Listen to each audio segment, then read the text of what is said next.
মান ইজ্জত সবকিছু শেষ করে দিল Bangladesh cricket board BCB. Shakib Khan এবারের বিপিএলকে যতটা আলোচনায় রেখেছিলেন, শাকিব খানের ঢাকা ক্যাপিটালসের জন্য এবারের বিপিএল যতটা জাঁকজমকপূর্ণ হয়েছিল, তার সব কিছু এবার বিসিবি ধূলিসাৎ করে দিয়েছে। এমন একটি কাণ্ড আজকে বিসিবি ঘটিয়েছে যা কিনা আমাদের বাংলাদেশের ক্রিকেটকে বহির্বিশ্বে একটা লজ্জাকর পরিস্থিতিতে ফেলে দিয়েছে। কি হয়েছে মূল ঘটনা, চলেন বিস্তারিত আলোচনা করি আজকের এই ভিডিওতে। আপনাদের সাথে রয়েছি আমি ওয়াসিম।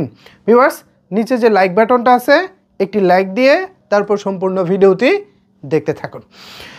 বিপিএল আজকে ঘটে গেছে কলঙ্কজনক একটি ঘটনা।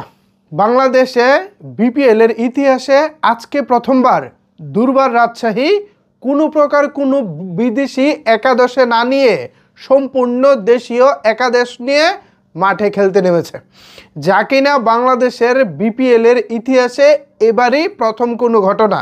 সেটা না হয় ঠিক আছে, দল যদি মনে করে যে বিদেশি খেলোয়াড় আমাদের প্রয়োজন নাই, আমরা এখন তাদেরকে বসিয়ে রাখবো, আমরা দেশীয় খেলোয়াড় দিয়ে ম্যাচ জিততে পারবো, ওকে ফাইন, সেটা ডিফারেন্ট থিং। বাট যে কারণে বিদেশি খেলোয়াড়গুলোকে খেলানো যায়নি, সেই কারণটা হলো এখনো পর্যন্ত বিদেশি খেলোয়াড়দের টাকা পেমেন্ট করে নাই দুর্বার রাজশাহীর কর্তৃপক্ষ।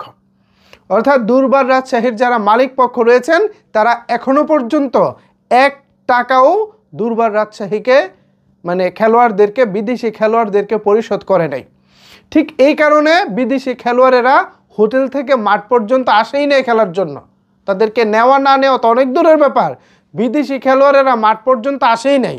এখন এই বিষয়টাকে ঘিরে ইন্টারন্যাশনাল গণমাধ্যমে দেখলাম বেশ মোটা হেডলাইনে নিউজ হচ্ছে। বহির্বিশ্বে বাংলাদেশ ক্রিকেটের যে মান ইজ্জত ছিল, আজকে সেটা মাটির সাথে মিশে গেছে এবং এর ব্যর্থতার দায় অবশ্যই বর্তমান বোর্ড প্রেসিডেন্ট জনাব ফারুক আহমেদকে নিতে হবে। আমি আশা রাখবো, আমি তার উপরে আহ্বান জানাবো, এই ব্যর্থতার দায় নিয়ে তিনি যেন সভাপতি পদ থেকে পদত্যাগ করেন। শাকিব খান, দেখেন, কলকাতা নাইট রাইডার্স শাহরুখ খান আইপিএলের জনপ্রিয়তাকে অন্য একটা লেভেলে নিয়ে গেছে।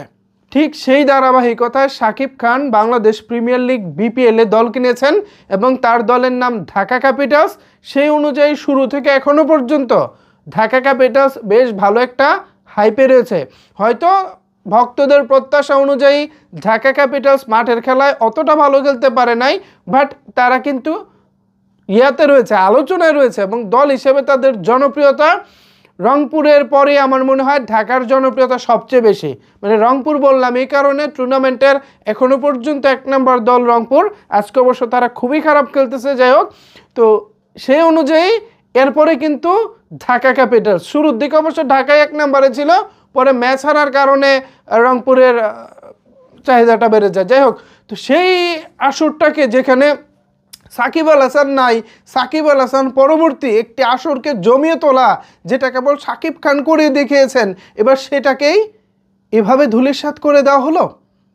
ছি, লজ্জা লজ্জা লজ্জা। ভিউয়ার্স, এই লজ্জাটিকে আপনারা কিভাবে দেখছেন? এ বিষয়ে যদি আপনাদের কোনো কিছু বলার থাকে তাহলে অবশ্যই সেটি নিচের কমেন্টস বক্সে জানাতে পারেন। ধন্যবাদ সবাইকে এতক্ষণ আমার সাথে থাকার জন্য।